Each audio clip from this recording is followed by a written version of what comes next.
Alright guys, as you can see, the Zerk fitting and grease fitting has been removed.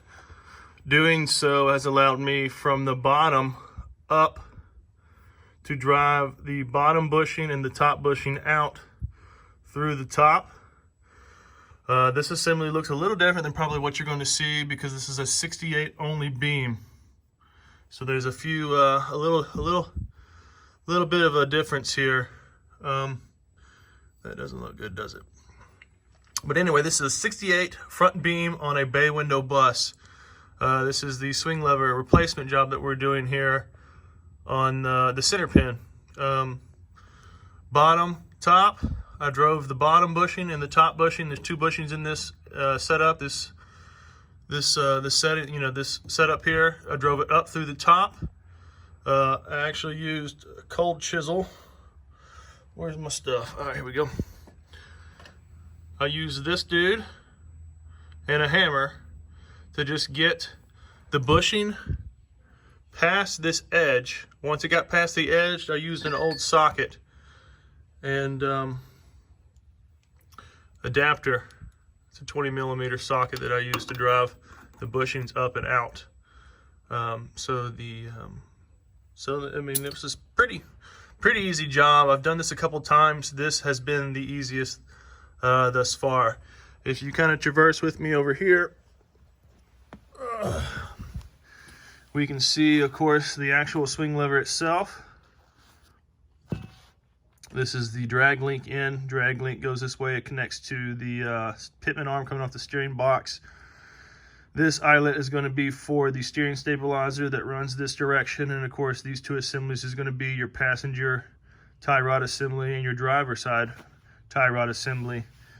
This is our top grease cap. This dude was missing on the bottom. Didn't have a bottom grease cap. Washer up top.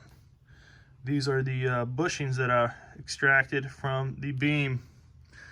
The slop that was in this was just, it's the most I've seen. It's extremely excessive. That is part number Volkswagen 211405317B. And of course you can see this side here was the bottom, and it got boogered up when I was using that cold chisel to get it started. But again, rather than damaging the surfaces of the bore actually inside the beam, once I got this started going up, I continued to drive it upward with a socket that I had shown. I was looking in here. There's pitting inside here. So these bushings are bad, of course. Yeah, you can see some pitting in there. You see the shoulder and the friction. These guys were worn out. As far as, I haven't cleaned this up, and you can see I just greased this beam maybe 2 weeks ago. But this is just like mud. There's been a lot of crud that's gotten in here because these seals, as you can see, when I extracted this, there's no seals. That's the original center pin. This took me from time of setting the bus up to as you see now. It's probably been just shy of an hour. Again, this has been a lot easier than I was anticipating.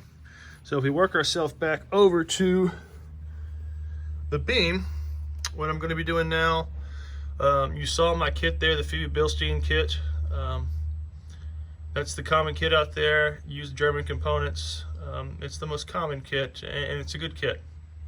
So what we're going to do is, I am from the bottom, I'm going to drive the top bushing all the way up until it's not supposed to be flush. It's supposed to stick out just a hair up top because the center pin actually protrudes through the top, and that's actually what the swing lever assembly operates on. So I'm going to drive the top bushing from the bottom up till it just crests the top of the beam, and then I'm going to drive in the bottom bushing until it's flush on the bottom. Make sure you have your fitting out here, you know, your grease fitting when you're doing this, or you won't be able to drive these bushings up. Once the bushings are in, I need to boil some hot water, and I'm going to drop the bushings, or the seals rather, into the hot water to make them pliable, soften them up a little bit. I was kind of mentioning this yesterday in the video I made for the assembly. the swing lever center pin kit that I received, the one I'm using today. I'm going to soften up the seals.